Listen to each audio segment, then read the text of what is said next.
आप सभी का मेरे चैनल पर स्वागत है। आज हम यहाँ पर मैथ पेडागोजी के कुछ क्वेश्चन सॉल्व करेंगे जो सभी टीचिंग एग्जाम में आपकी सहायता करेंगे। किसी भी क्वेश्चन में डाउट हो तो आप कमेंट करके कमेंट बॉक्स में पूछ सकते हैं। तो स्टार्ट करते हैं हम अपने आज के क्वेश्चंस।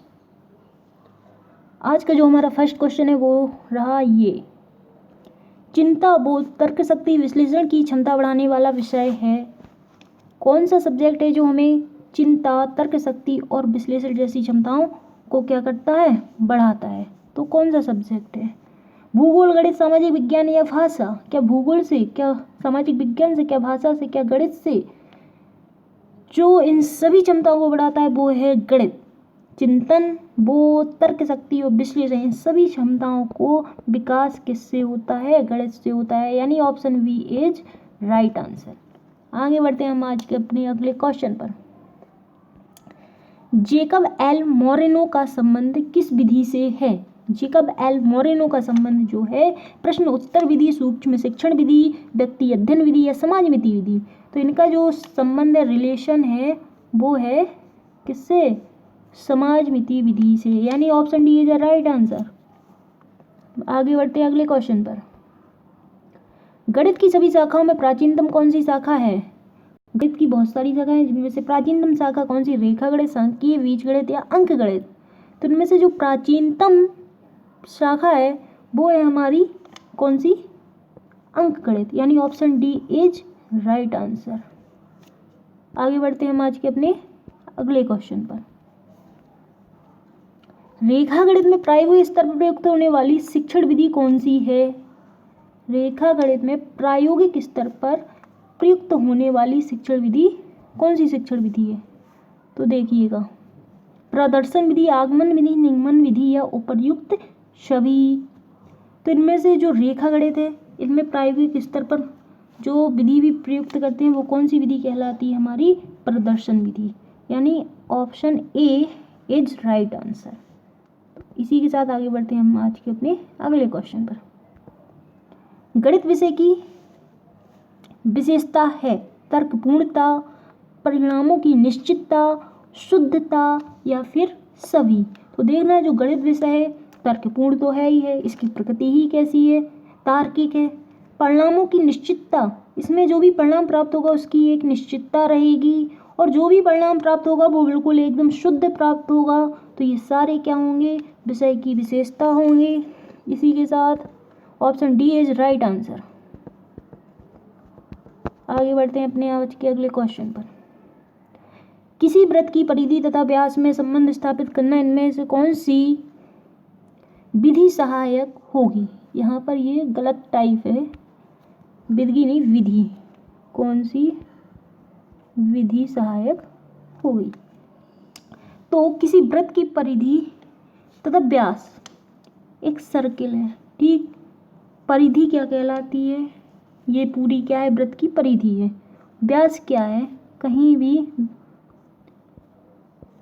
ये सब क्या है? इसके व्यास हैं, अनंत होते हैं, ठीक।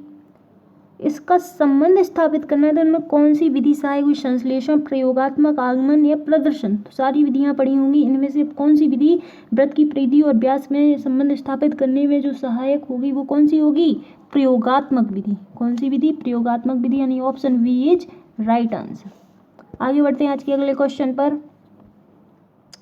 गणित में निदानात्मक परीक्षण का उद्देश्य है ए, प्रगति परक को भरना, बी, सत्रांत परीक्षा के लिए प्रश्न पत्र की योजना बनाना, बच्चों की समझ में निहित रिक्तियों को जानना या अभिभावकों की प्रतिपुष्टि करना। गणित में आप निदानात्मक परीक्षण करते हैं तो उसका उद्देश्य क्या रखता है? क्या प्रगति पत्रक को भरना आपका उद्देश्य? नहीं। सत्रांत परीक्षा के लिए प्रश्न पत्र की योजना बनाना? नहीं।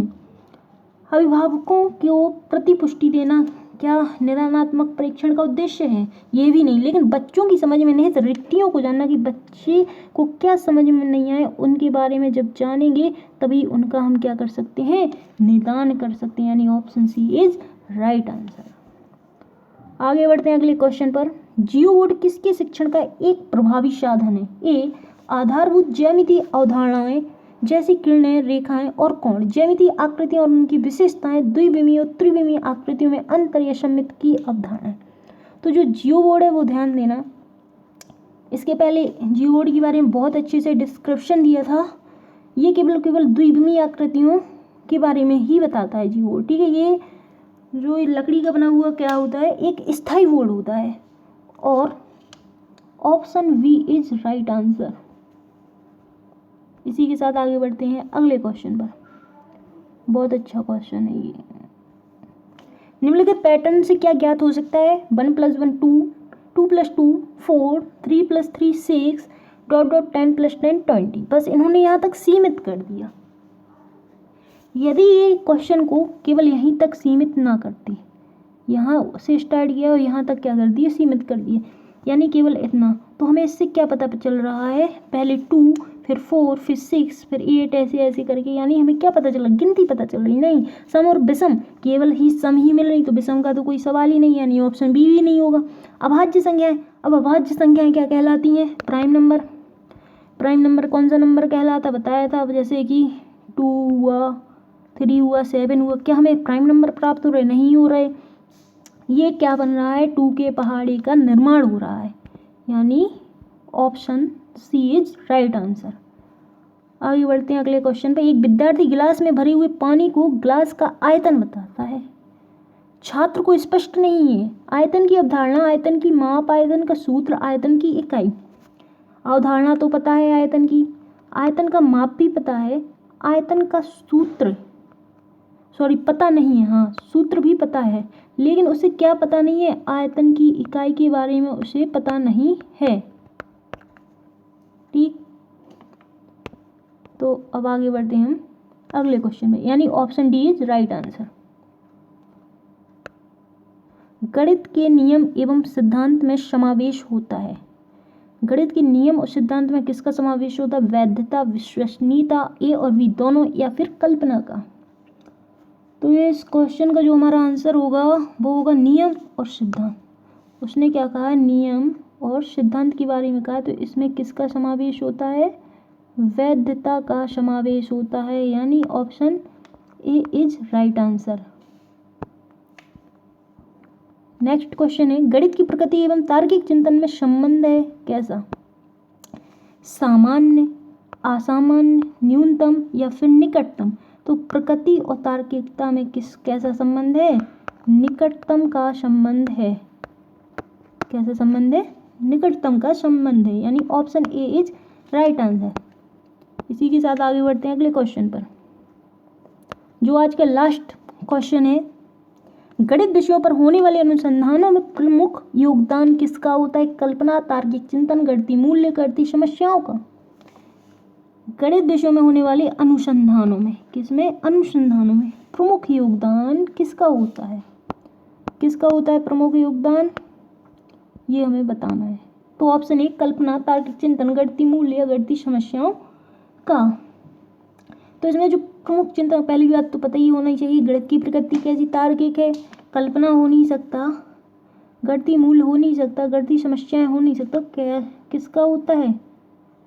तार्किक चिंतन, यानी क्या होता है? तार्किक चिंतन का योगदान होता है, यानी option V is right answer.